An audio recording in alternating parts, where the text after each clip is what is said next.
Bismillahirrahmanirrahim. Jadi kalau dalam tradisi agama itu silaturahim adalah menyambung sesuatu yang seharusnya tersambung. Agama yang masuk negara enggak konflik itu diantaranya paling spesial itu Indonesia. Karena para wali ini mendampingi kultur daerahnya, tapi tidak benturan. Misalnya kalau orang Jawa dulu pakai sesajen di sawah-sawah, katanya dimakan penunggunya. Ya penunggunya sawah itu kalau dulu ya pikirannya itu makhluk gaib. Di era modern ya penunggunya itu ya kambing, ayam itu. Jadi ya memang yang makan itu akhirnya. Tapi dulu itu aneh diistilahkan dimakan penunggunya. Kalimat penunggu itu apa ya gak jelas, apa dengan tanda petik apa penunggu betul gak jelas. Wali-wali datang tidak mengkafirkan itu tapi terus dirubah jadi sedekah ke tetangga-tetangga. Jadi kultur itu gak dilawan tapi cukup diubah. Jadi makan di demit menjadi sedekah ke tetangga. Nah cerita kurban juga seperti itu. Dulu tokoh-tokoh Quraisy penunggu Ka'bah itu dulu sudah ndak tauhid, sudah musyrik kalau dalam bahasa agama. Itu di mana-mana termasuk kebutuhan pokok manusia itu kalau kumpul-kumpul itu makan-makan. Itu mulai dulu. Terus korbannya itu ya pasti perempuan mulai dulu. Jadi hanya bagian masak, boleh makan nanti ngenteni luwian itu, ngenteni bekas-bekasnya. Sehingga yang nyortir Abu Jahal CS itu. Jadi yang kurban harus hewannya bagus, spesial, bahkan nggak boleh dikawinkan. Hewan yang mau dikorbankan itu nggak boleh dikawinkan, nggak boleh pernah dikendarai, nggak boleh pernah dipakai bajak sawah dan sebagainya. Semuanya serba spesial. Nanti dikorbankan di Ka'bah. Yang dijual Ka'bah. Nah pertanyaannya Ka'bah ini nggak pemakan daging. Yang untung ya ketua-ketuanya ini. Karena Ka'bah tidak doyan daging. Dan itu ya di atas namakan Allah, ini demi taqarrub ila Allah, demi. Sehingga mereka bilang wa qalu hadhihi an'amu wa harsun hijrul la yat'amuha illa man nasa'u bi samihim. Ini hewan kurban harus spesial dan yang berhak makan hanya orang-orang spesial, yaitu para penunggu Ka'bah, para sadanatul bait. Tapi karena mereka sudah tidak benar, tidak jujur, Islam mau merubah tradisi itu. Tapi kalau tradisi itu dirubah, maka Islam akan terkenal pelit karena dari acara makan-makan menjadi tidak ada makan-makan. Jadi kadang kebenaran itu harus diganti dengan sesuatu yang tidak ekstrim. Karena tadi dari acara makan-makan menjadi sama sekali nggak makan-makan. Maka terus diganti oleh Islam dengan kalimat udhiyah, dengan kata kurban. Nah kenapa itu harus terjadi? Karena kurban itu sebetulnya syariatnya Nabi Ibrahim, di mana orang Mekah itu memang turunan Nabi Ibrahim. Sehingga sisa-sisa makan-makannya masih. Cuma mulai ada melenceng, ada sesajen, ada khurafat, ada bid'ah. Kemudian itu mulai masalah. Terus Rasulullah Muhammad SAW datang ingin benahi itu. Tapi yang dibenahi adalah menghilangkan kemusyrikannya, bukan makan-makannya. Akhirnya diganti oleh udhiyah. Nah kenapa ada kurban? Kalau dalam banyak literatur, Nabi Ibrahim alaihissalam itu Nabi yang paling dengan tanda kutip mengklaim kalau beliau itu orang paling sayang. Paling sayang kepada Allah, paling dekat kepada Allah. Enggak ada yang dicintai selain Allah. Beliau memaklumatkan itu baik secara lisan maupun di gemuruh hatinya, di bisikan hatinya, di detak jantungnya, pikirannya seperti itu. Pas itu beliau belum punya putra karena beliau termasuk lambat punya anak. Suatu saat ditakdir punya putra, yaitu Ismail. Pas seneng-senengnya jalan, pas seneng-senengnya punya anak, sama Allah disuruh nyembelih. Anak kamu harus kamu sembelih. Ibrahim kaget. Kenapa ya Allah? Kamu adalah orang yang sering ngomong bahwa yang paling kamu cintai saya. Tapi setelah ada anak kamu, kayaknya enggak. Protes Nabi Ibrahim, Pak. Yang benar Gusti. Iya, harus anak kamu. Karena beliau kadung janji, kadung komitmen yang paling dicintai Allah, tidak ada yang lain. Saya akan mencintai engkau ya Allah, meskipun harus korbankan anak saya. Singkat cerita, terus disyariatkannya korban itu. Ketika Nabi Ibrahim berkomitmen melaksanakan perintah itu, Ismail juga mau nurut. Bersama Allah diganti oleh hewan kurban yang bernama kambing. Sehingga versi cerita itu bahwa Allah akan maklumi ketika orang mencintai Allah secara serius. Bersamaan dengan itu orang juga mencintai anaknya dengan proporsi masing-masing. Itu di khazanah-khazanah yang saya baca. Versi kedua, tapi ini nanti nggak perlu dipertanyakan, itu versi yang paling baik. Yang paling benar gimana? Yang tanya juga bid'ah, yang jawab juga bid'ah nanti. Karena itu wilayah yang kadung terjadi. Jadi kalau dalam ilmu hadis itu, kalau kadung terjadi, buat kamu unggulkan yang mana, tetap saja yang terjadi hanya satu. Mau kelewat. Beda dengan istihad solusi. Karena mau terjadi ya kita uji coba. Kalau nggak cocok yang A ya cocok alternatif B, alternatif C. Kalau sudah kelewat mau gimana? Kalau salah ya salah aja kan.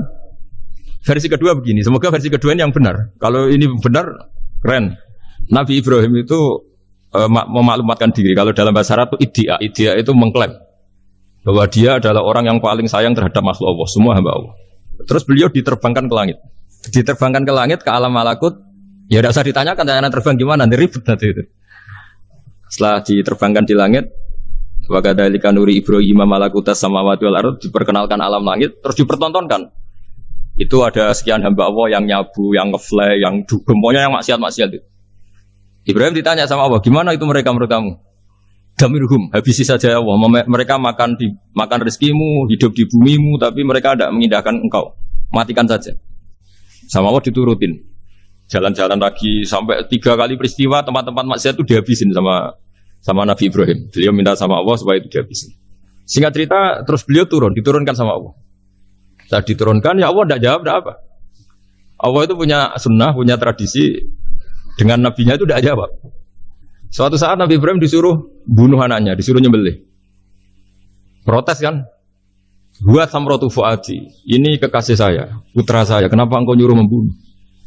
Terus kata Allah, kamu udah ingat di malam kamu saya mi'rajkan melihat hamba-hambaku dan itu yang bikin aku dan saya cinta sama mereka yang bikin saya. Kamu enak saja minta dibunuh. Segerian gantian saya yang minta kamu tidak nurutin gitu. Kamu pas minta saya tidak tak pikir langsung tak turutin. Kenapa saya yang sekarang minta kamu mikir, tapi gua samrotu fuadi itu buah hati saya. Dan memangnya makhluk-makhluk itu makhluk siapa? Saya yang bikin. Kamu enak saja nyuruh bunuh. Nah semenjak itu jadi kearifan kita.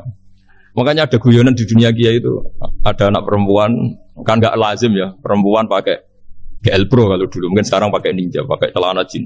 Sopo wong luput suwo. Siapa itu perempuan kok gitu? Ini ponakane jenengan Mbah astagfirullah muga-muga pangeran nyepuro. Jadi langsung rubah dari maksudkan menjadi ndak karena keluarga.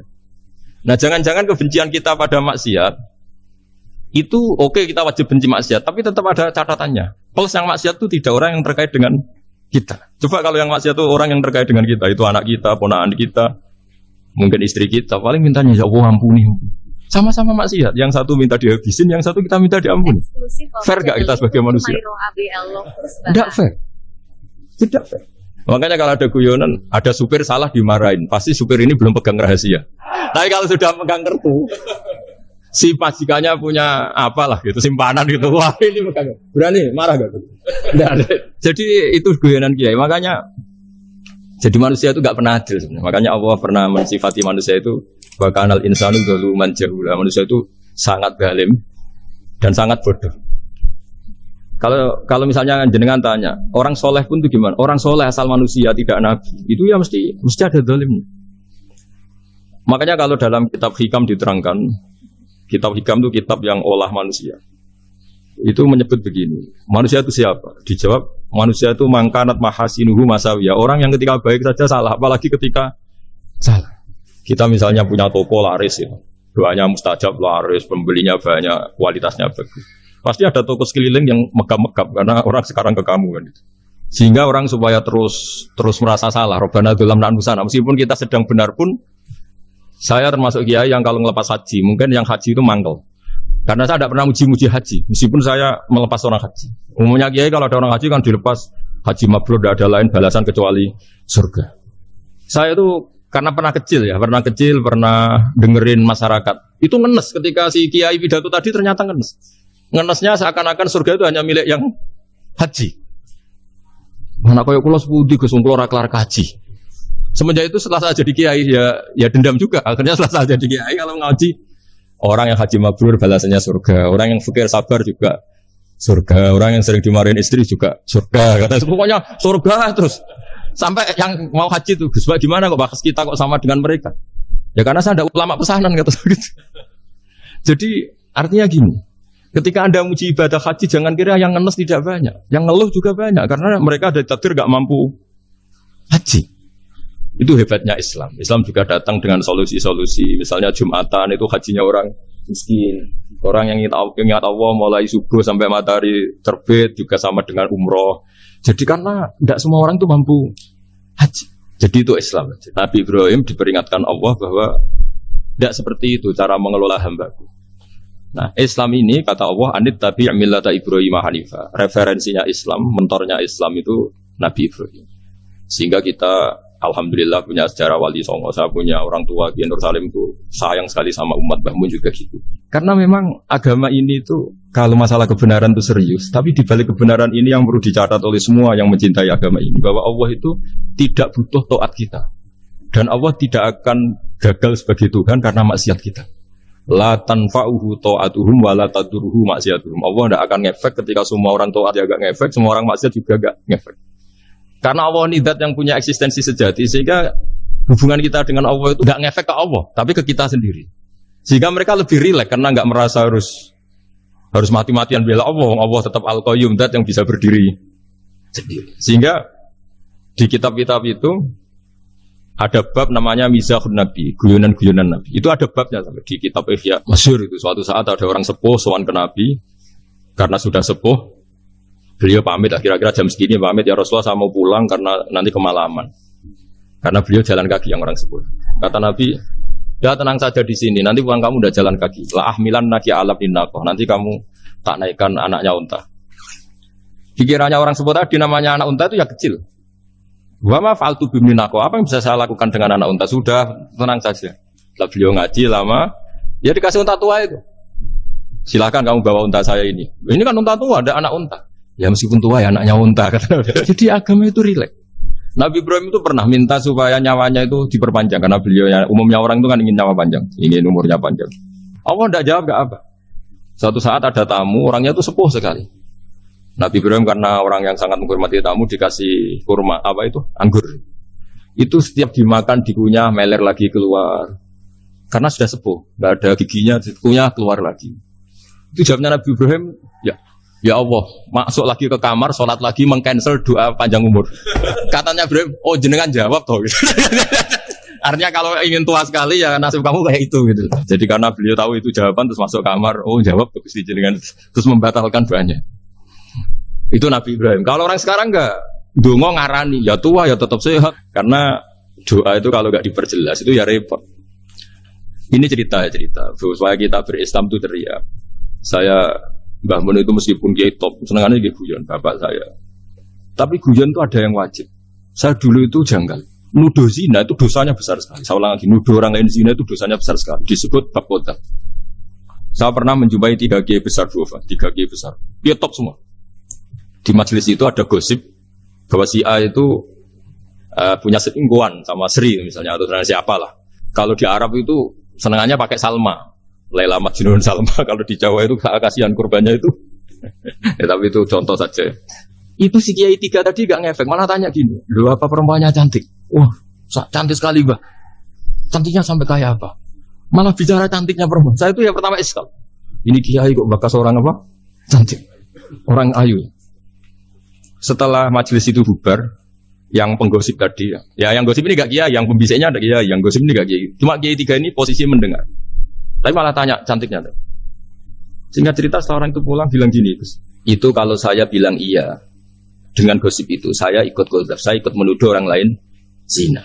Itu dosa besar. Selain itu saya Kiai, kalau saya bilang iya dianggap membenarkan. Maka untuk mengalihkan gak bicara nuduh, jadi guyon tadi. Jadi guyonnya itu, karena kalau kita tadi bilang iya, artinya mengiyakan. Dan itu artinya qadzaf, punya dosa besar karena nuduh orang lain zina. Diperparah dia kayak besar, kan orang menjadi percaya karena yang ngomong bukan penggosip lagi, tapi ya, maka dialihkan. Loh, ayo nucung. Sampai segitunya kearifan. Sehingga dulu ketika Ma'is itu seorang sahabat yang pernah salah besar. Itu Nabi ketika beliau ada gosip salah gitu ya, Nabi masih jangan-jangan kamu hanya mimpi, Cung. Jangan-jangan kamu hanya megang, tapi tidak sampai zina. Sampai terakhir Nabi tanya, Afi aklikase, jangan-jangan otak kamu sudah agak error. Saking tidak inginnya Nabi mempercayai hal-hal seperti itu. Nah, problem kita di zaman sekarang justru kadang nyari-nyari supaya tahu buktinya. Yang dulu para orang soleh menghindari bukti itu supaya enggak suudzon. Sekarang orang mencari-cari bukti. Padahal itu dilarang, wala tajassasu, orang enggak boleh mencari-cari kesalahan orang lain. Nah, itu kearifan-kearifan yang saya dapatkan dari Bapak, dari Mbah Mun, dari Pak Zaini, dari Pak Gures. Mereka orang-orang yang luar biasa, menghindari ngomong penting. Sekarang itu orang banyak yang sering ngomong penting. Sebenarnya itu malah salah. Karena kalau ngomong penting itu vonis. Vonis terhadap orang lain. Tapi kalau kamu rileks, tidak.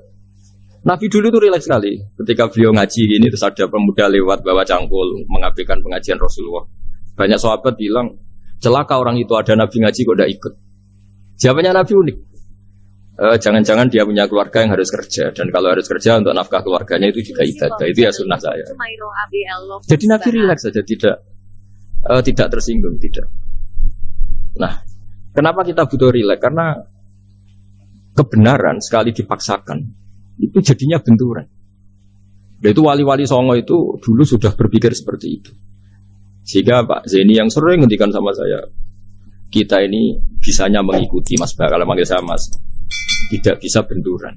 Sehingga tadi ada modifikasi dari sesajen menjadi sedekah, dari apa menjadi apa. Jadi tidak langsung benturan. Dan itu khazanahnya, bacaan-bacaannya banyak sekali, termasuk peristiwa udhiyah tadi. Jadi dulu kurban itu dipakai ajang orang-orang tokoh Quraisy supaya dapat daging yang bagus di atas namakan Ka'bah. Jadi agama ini dijual mulai dulu.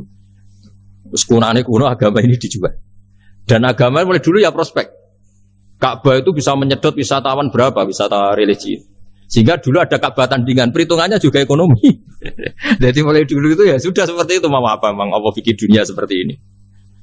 Jadi mulai dulu agama itu ya sampai orang Yahudi gak mau iman sama Nabi ya pikirannya sederhana. Kalau saya tokoh banyak yang sowan, banyak yang ngasih-ngasih. Kalau saya ikut Muhammad, saya anak buah yang ngasih saya siapa? Jadi perhitungannya juga ekonomi. Jadi ketika Abraham mau bikin Ka'bah tandingan, itu perhitungannya juga ekonomi. Jadi ribet kan memang kalau manusia itu sudah ribet. Tapi Islam ini datang bukan untuk itu, tapi memaklumi itu. Itu hebatnya Nabi Ibrahim. Ketika beliau berdoa, ya Allah, keluarga kami saya tempatkan di Mekah. Rabbana liyuqimus sholata faj'al af'idatam minan nasi tahwi ilaihim warzuqhum minas samarat. Cuma menurut Islam dibalik, ya Allah, kita ini ingin anak-anak kami ini bersujud kepada Engkau, ingin anak-anak kami ini melakukan sholat. Tapi mereka ini manusia yang untuk ketahanan hidupnya butuh makan, butuh rizki, butuh ekonomi. Maka tolong ekonominya dijaga ya Allah. Jadi dibalik, demi sholat menjaga ekonomi. Jangan dengan demi ekonomi meninggalkan sholat. Jadi dibalik, jadi demi sholat menjaga ekonomi. Juga termasuk menjaga politik. Andaikan tidak ada orang Islam yang cakap politik, terutama yang soleh-soleh. Kemudian negara bikin aturan ala mereka. Sholat dianggap larangan, pengajian dengan larangan, juga repot. Makanya mulai dulu kiai-kiai itu ya politik, karena nggak ingin negara ini diatur oleh orang yang anti sholat, anti agama. Karena kalau negara terserah yang sedang jabat, kemudian yang jabat tidak soleh, bisa nganggap maksiat-maksiat tidak ilegal, yang pengajian justru ilegal. Nah, di sini kenapa banyak orang-orang soleh dulu ya rata-rata ya berpolitik mulai sebelum kemerdekaan sampai setelah kemerdekaan. Jadi itu ada filosofinya. Nah, bahwa ada oknum-oknum yang tidak seperti itu ya monggo, itu oknum. Tapi sebetulnya awal-awalnya kenapa banyak orang soleh yang politik, karena nggak ingin negara ini dipimpin oleh orang-orang yang anti agama, anti kebaikan. Sehingga berkahnya apa? Berkahnya negara ini berkonstitusi secara Islami. Meskipun tidak negara Islam, tapi tadi hak asasi manusia terjaga, hak belajar, hak beragama, hak ibadah. Coba bayangkan kalau kita jadi korut, Korea Utara kan pusing. Itu uniknya, lagi-lagi ini cerita uniknya. Itu mulai dulu itu tidak ada benturan. Ketika ada Masumi, ada Partai NU, ada macam-macam. Muhammadiyah datang di Jogja itu Mbah Ahmad Dahlan itu teman dekatnya Mbah Hasyim. Saya tahu banyak tentang, namanya dulu Mbah Darwis. Itu dulu ngajinya sama pernah buyut-buyut Qiyami di sini. Dulu ngaji Mbah Soleh Darat, Mbah Ahmad Dahlan sama siapa itu Mbah Hasyim. Ketika di Mekah, yang Mbah Ahmad Dahlan ngaji Syekh Khotib Minangkabau itu ya sama Mbah Hasyim. Nah kebetulan Mbah Ahmad Dahlan hidup di Jogja yang zaman itu sudah khurafatnya kayak apa, karena ada sistem agama yang sangat, menurut beliau sangat jauh dari Islam yang murni. Terus beliau revolusinya seperti itu. Yang Mbah Hasyim nampak di Jombang. Nah itu kan murni ilmu sosial, murni muqtadul khalq. Terus beliau punya metode yang berbeda, tapi nggak masalah. Mulai dulu nggak masalah. Kemudian jadi kalau yang kadang-kadang memasalahkan tuh ya memang yang nggak tahu masalah. Sebenarnya dulu tuh ya biasa aja, karena ya itu urusan metode, urusan. Saya teruskan masalah ukhiyah. Jadi yang diceritakan Nabi Ibrahim tadi bahwa benci seseorang kita atas namakan maksiat itu tidak segampang itu. Karena jangan-jangan kebetulan yang maksiat itu keluarga kita. Apakah kita punya kebencian yang sama saat yang maksiat itu keluarga kita, atasan kita, teman kita? Ya kayak tadi. Kalau saya corong jodi belenjani janji, ada orang janji sama saya nggak tepat waktu, saya bisa marah itu pasti sebabnya jelas. Itu bawaan saya nggak berjasa sama saya. Kalau kata dokter Klik nggak cantik. Intinya Nabi Ibrahim itu coba kalau yang maksiat itu anak kamu berharap saya ngasih tobat kan, bukan langsung tak habisin kan. Intinya Allah ingin bilang ke Nabi Ibrahim, andai kan yang maksiat itu anak kamu, ingin saya menghabisi apa tak kasih tobat? Ya kasih tobat ya. Ya seperti itu saya yang bikin. Maka di Al Azhar sana kalau cerita orang-orang alim itu masyhur. Ada tempat maksiat mau dihabisin sama orang-orang yang sangat keras. Ketemu Syekh Mutawalli Sarawi, ditanya, andai kan mereka mati saat maksiat, itu mereka ke surga apa ke neraka? Ya ke neraka. Ditanya sama Syekh Mutawalli, kalau mereka ke neraka, akan ada dzalika muradan Nabi? Apa seperti itu yang digandaki Nabi, umatnya mati terus masuk neraka karena belum tobat? Tidak, Nabi inginnya mereka tobat dulu. Ya sudah, jangan dihabisin. Kamu berproses ikut mentobatkan mereka. Kebetulan ini mau mendengar. Jadi kita lunak, kita baik itu ya semuanya ingin Allahum yarji'un, semoga mereka kembali, mereka tobat. Bukan lunak dengan arti mengakui maksiat itu satu kebaikan, itu yang bahaya.